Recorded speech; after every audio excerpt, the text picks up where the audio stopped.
first game that we're going to be looking at for the very first episode of Hats Off Games is going to be a well-known game called Zombie in My Pocket.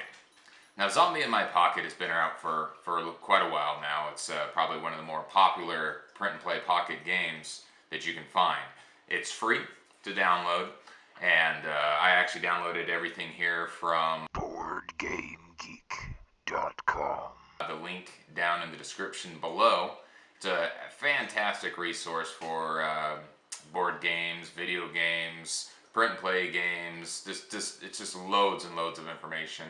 Definitely recommend checking out that site if you're interested in games at all. So with this one, Zombie in My Pocket, it's a quick solitary game that fits in your pocket is the description. And it's got a lot of variants out there. Some people have created Star Wars in My Pocket. We've got different variations where you got other things in My Pocket. It's all blank in My Pocket.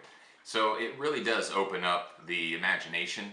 It kind of gives you a game mechanic that can be used for pretty much any theme. So the most popular, though, definitely is the original Zombie in My Pocket. There are a lot of user-created content. There are scenarios that can be run through. We're going to do a few of those during our play. I might actually do a second episode on that one. We are also looking at people using different player aids. So maps that are going to keep track of stats, things like that. This game is a very simple game. It takes me usually about 5 to 10 minutes to play through. I've played it about 4 times now. I've won once, and then I've lost the other 3 times. It's a lot of luck.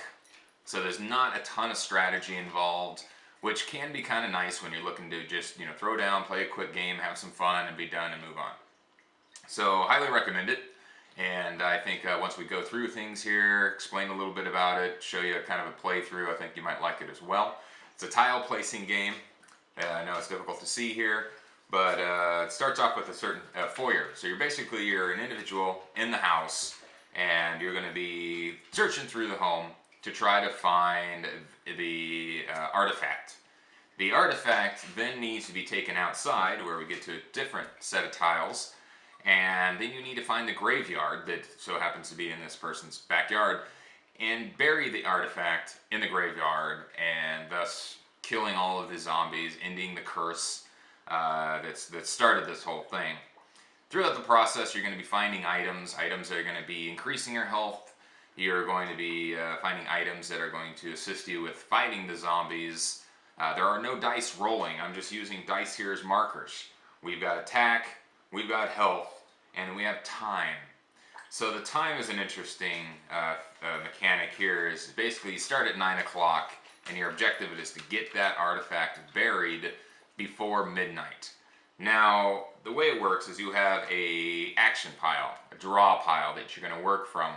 This gets shuffled, top 2 cards get taken off of the deck. So randomly, there are 2 cards that aren't in there. So 2 items, 2 events that are going to be gone and not in the deck. Once you play through the deck, and there are some options that you can take while playing the game that actually speed up that process of pulling cards from the deck. Once the deck is gone, then that's when your time goes to the next hour. So we start at 9 o'clock, and then it's going to move to 10 o'clock. Once you get done with the deck gets reshuffled with all of the cards, and then you take again the top 2 cards off of the deck and use that. Every time you go through, another hour goes.